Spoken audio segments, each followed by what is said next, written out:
Hey guys, welcome to RunPod. It's your host Jeffrey. I'm a local Florida athlete running in high school. I'm a senior at Trinity Prep, and we're about to have the region meet next Saturday. But I really wanted to get back to the core of why I love running so much and to just kind of talk about the sport that I love.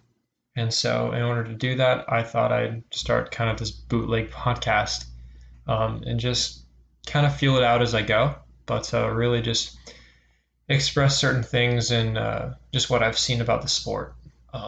So to start, what is running? Really, it's just a simple activity of moving your legs back and forth.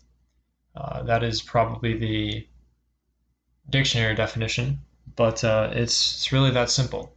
The hard part comes in running faster. But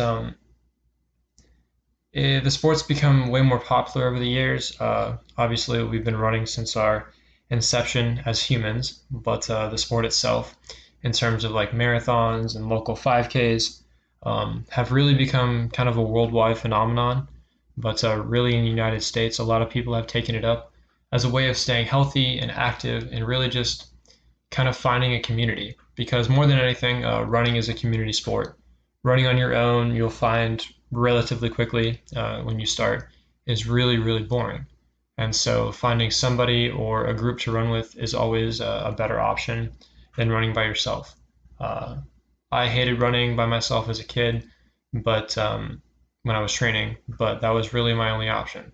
And so whenever I had the ability to drive myself to practice or pick people up, I would always do that because getting people out and into the spirit of running is really one of the best and one of the best things I've been able to do.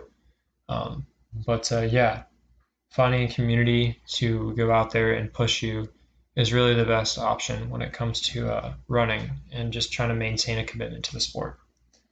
So what's the best way to get started? The best way I would say is to really get out there and just start running. Find a good pair of tennis shoes or old athletic shoes lying around the house and just go for a run, whether it be a mile or even 5 to 10 minutes. Simply trying to go out there and run as long as you can without stopping is a really good way to get started. If you need a break, take it, but set a goal for yourself. Say, I'm going to run around my street, or I'm going to run a mile, or I'm going to run to the store and walk back. Just setting simple goals that are achievable and reasonable is really the best way to get started and to find your way into the sport. And while some people may find that they don't like it, others find that they do. And whether it be as a way for you to maybe lose weight or to just stay in shape, running has a lot of options in terms of its purpose. And for me, it's really been the backbone of my entire life. Um, Growing up in a family where triathlons and marathons and 5Ks and swimming and just kind of like the endurance sports have been kind of concrete in terms of what my family enjoys doing athletically, has really been a root in my life. And especially in my high school and middle school team, I've really found a culture that I enjoy and love. And so for me, it's become kind of an everything and an avenue of where I can always go to if I need comfort or to just get my mind off things in life. But find a friend to go out there and run with you. Like I said again, it's a community sport, and so having somebody there with you to even talk or to just motivate you to go further is always a good thing. Um, and if you're looking to be active, it's a great way to do that. Like I said before, it has a lot of purposes. But the hardest part about it is committing. And so set a goal for yourself again, run for 5 days, run a mile or two each day, or 10 minutes, or whatever you feel like is good enough for you. Again, setting goals is an important part of it, and slowly building up mileage or time to a point where you can run what you did the first day, like that. And so, but yeah, find somebody to do it with you, somebody that's going to keep you committed if that's something that you want to do, because it's again, a really good activity. In terms of shoes to run in, some of the bigger companies like Nike are always a good option. Um, Personally, I run in Brooks. I run in the Ghost 13s. They've served me well for the past, I guess, couple months. But I was originally a New Balance customer for many, many years. But I found that the shoe, the 880 that I wore consistently, would always kind of slip up when the sole would slip up and scrunch under my feet whenever they would get wet. Um, Now it may have something to do with my stride, but after probably being in the shoes for 3 to 4 years, I decided to switch to Brooks, and they haven't given me any problems. But New Balance itself, the 1080s and 880s are both good options if you're just looking for a normal trainer. But I'd say Brooks are probably a better bet. Um, but yeah, Nikes and Hoka and Saucony have all served my team well in the past from alumni and current runners on the team. And so, but I'd say the personal favorite of those around me are Nikes just because they've got some really good shoe technology, especially with the launch of the Next Percents and the Alpha Flies. Something that I don't really need to get into because most people don't care about it. But yeah, just finding good trainers from these companies, uh, maybe doing a little personal research of your own, and finding what works for you. Because if finding the wrong shoe or you using the wrong shoe can lead to injury, if they're too small, if they slip, um, anything really, if it affects your stride, can really mess you up a bit. But yeah, it can lead to injury, which is not good.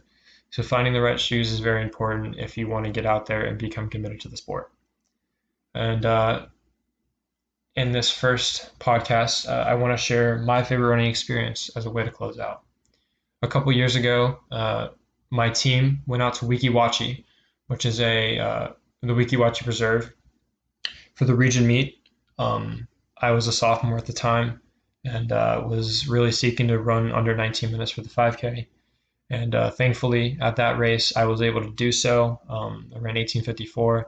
So it was a really novel experience for me in that right as an individual because I really finally got to break that barrier that I've been working towards for about 2 years. Um, but it was a really good race, just really good weather, and a really good team experience, which was my favorite part. Because coming into the race, we were seated like sixth or seventh among the teams there, and some people had some big PRs and ran really well. And so as a team, we ended up getting second, um, which was really cool because we weren't expecting it. And so that entire season, we were looking to place top 10 of the state meet, and the next week we ended up placing 10th. But from that race, I also remember a cool down. Like I said before, it was the Weeki Wachee Preserve, and so just to the right of the course, there was a road that led out, kind of just like a dirt road into like this pasture area with us like savanna-looking grass, and so that's what we ended up calling it because we were like, oh, we're in Africa, just run into the savannah. But it was a really really cool area to run through, and we ended up finding this kind of dirt mound hill-looking thing that had a path up to the top, and we went up there and just kind of celebrated such a big team success. But more than anything, the team atmosphere and accomplishment that day was by far the best part of it. I got a picture of us holding the trophy together, and I can't remember many other times where I've been that happy. And so, good course, good individual experience, great team experience. Made it one of the best uh, days of running in my life. And so, with that, I want to thank you for listening. I hope it wasn't too discombobulated or whatnot. But I feel like this is something that I'm going to continue to do, and hope you tune in to listen to next time. But